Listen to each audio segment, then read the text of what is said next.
Hare Krishna to everyone. Hare Krishna. ठीक है, आज क्लास 10th का केमिस्ट्री का क्लास 10th केमिस्ट्री का कौन सा टॉपिक देखेंगे? धातु कर्म, जिसको बोलते हैं मेटलर्जी। धातु कर्म मेटलर्जी। ठीक है, इससे एक क्वेश्चन रहेगा ऑब्जेक्टिव में। ठीक है, बोर्ड एग्जाम में रहेगा। तो देखते हैं सबसे पहले क्या धातु कर्म किसे कहते हैं। धातु कर्म किसे कहते हैं? ठीक है, मेटलर्जी उसको इंग्लिश में बोलते हैं। मेटलर्जी किसे कहते हैं? तो सबसे पहले जो हमारे पास अयस्क होता है ना, उससे धातुओं को प्राप्त करना, प्राप्त करने के लिए क्या करेंगे, उससे जो अवांछित चीज रहेगा उसको हटा के उसको जो प्राप्त करेंगे उसी प्रक्रिया को क्या बोलेंगे? मेटलर्जी। उसको बोलेंगे मेटलर्जी, धातु कर्म, है ना। तो अब इसमें डेफिनेशन सही से ही क्या लिखा हुआ है? धातुओं अयस्कों से धातुओं के निष्कर्षण एवं उनके शोधन की प्रक्रिया को धातु कर्म कहते हैं। ठीक है, अगर सामान्य लैंग्वेज में बोले, आसान भाषा में, मतलब कि अयस्क से किस प्रक्रिया से हम धातु प्राप्त करेंगे, उसके लिए जो जो करना पड़ेगा उस प्रोसेस को क्या बोलेंगे? मेटलर्जी, धातु कर्म। ठीक है, अब उस अयस्क से धातु को प्राप्त करने के लिए कौन कौन सा प्रक्रिया करना पड़ता है? तो गैंग, अयस्क का सांद्रण करना पड़ता है, निष्पादन करना पड़ता है, भर्जन करना पड़ता है। तो इस तीनों चारों का डिफिनेशन जल्दी से देख लेते हैं, बहुत कम समय में।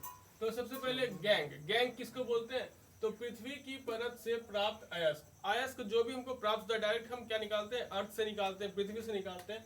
तो उसके साथ साथ बहुत ऐसा चीज रहता है जो कि हमको नहीं चाहिए। ठीक है, तो जैसे कंकर, पत्थर, मिट्टी के कण, बालू वगैरह वगैरह सब रहेगा, तो मिश्रित रहता है उसमें, अयस्क में। तो उससे हम जो उसको बाहर निकालेंगे, और ये जो मिश्रित है अवांछित चीज, इसी को क्या बोलेंगे? गैंग। देखो क्या बोला, पृथ्वी की परत से प्राप्त अयस्क में कई प्रकार अवांछनीय पदार्थ जैसे बालू, कंकर या मिट्टी आदि के टुकड़े मिश्रित रहते हैं।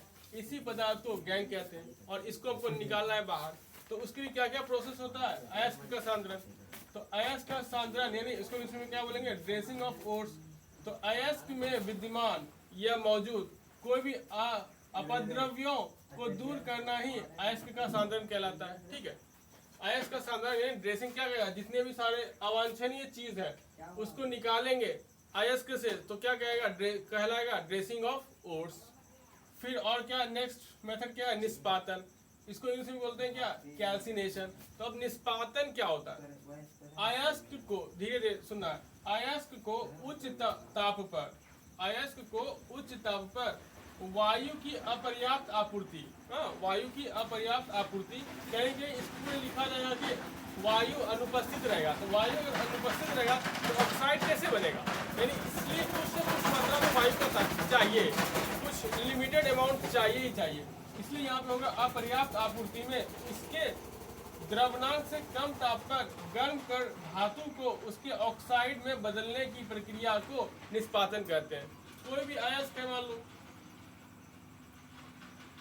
अयस्क है, हाँ, तो उसमें लिमिटेड अमाउंट में O2 मॉलिक्यूल डाले हैं, हाँ, ज्यादा नहीं है O2 मॉलिक्यूल। इसको द्रवनांक, इसका जो द्रवनांक तापमान है उसके कम तापमान तक इसको क्या किए हैं? गर्म किए हैं। इसका जो गर्म किए हैं वो द्रवनांक से कम है। द्रवनांक का जो तापमान है उससे क्या है? ज्यादा है कि कम है? उससे कम गर्म किए इसको, और ये जो ऑक्सीजन से रिएक्ट करके क्या बनाएगा? ऑक्साइड। और इसी प्रोसेस को बोलेंगे क्या? कैल्सिनेशन, निष्पादन। किसी भी अयस्क को वायु की अपर्याप्त आपूर्ति में उसके द्रवनांक से कम तापमान पर गर्म करने पर ये जो अयस्क में धातु है वो ऑक्सीजन से रिएक्ट करके क्या बना लेगा? ऑक्साइड। इसी प्रक्रिया को क्या बोलेंगे? निष्पादन। ठीक है, ये हो गया निष्पादन, इसको बोलते हैं कैल्सिनेशन। इससे थोड़ा सा अलग है क्या? Roasting, version. इसी में क्या करेंगे? ऑक्सीजन की जगह पे अगर हम सल्फर डालेंगे, सल्फर मॉलिक्यूल, तो इसी का नाम हो जाएगा क्या? भर्जन। देखो इसमें क्या लिखा है? सल्फाइड अयस्क को वायु, अच्छा ये अयस्क क्या लिया गया? सल्फाइड अयस्क लिया गया। इस बार कैसा अयस्क लिया गया? सल्फाइड अयस्क लिया गया, सल्फाइड ओर्स। अयस्क को इंग्लिश में क्या बोलते हैं? ओर्स। सल्फाइड अयस्क ले लिए। ठीक, सल्फाइड अयस्कों को वायु की पर्याप्त आपूर्ति, इस बार बहुत ज्यादा अमाउंट है वायु की, तो वायु की ज्यादा मात्रा है तो हमको वायु से ज्यादा मतलब नहीं रहता है, मतलब रहता है कि वायु में मौजूद O2 मॉलिक्यूल्स, ऑक्सीजन की मात्रा कितनी है। इस बार क्या है, ऑक्सीजन पर्याप्त है, ऑक्सीजन क्या है, पर्याप्त है। सल्फाइड अयस्कों को वायु की पर्याप्त आपूर्ति की स्थिति में तीव्रता से, अब इसको गर्म करेंगे, इस अयस्क को गर्म करेंगे, कैसे, तीव्रता से गर्म करेंगे, तीव्रता से गर्म करेंगे, बहुत जल्दी हीट आग ही लगा देंगे एकदम। तीव्रता से गर्म करके धातु का ऑक्साइड में बदलने की प्रक्रिया को भर्जन कहेंगे। अब ये जो सल्फाइड अयस्क है ऑक्सीजन से रिएक्ट करके सल्फर का ऑक्साइड बनाएगा और इस प्रक्रिया को बोलेंगे क्या, भर्जन। तो याद रखना निष्पादन और भर्जन में थोड़ा ही अंतर है, निष्पादन और भर्जन में थोड़ा ही अंतर है। एक बार फिर से देख लो, निष्पादन में क्या करते हैं, अयस्क को लिमिटेड अमाउंट में O2 मॉलिक्यूल प्रदान किया जाता है और उसको जो गर्म करेंगे इसके द्रव्यमाप से कम तापमान तक गर्म करेंगे और ये अयस्क का ऑक्साइड बना लेगा, तो उसको बोलेंगे क्या, निष्पादन।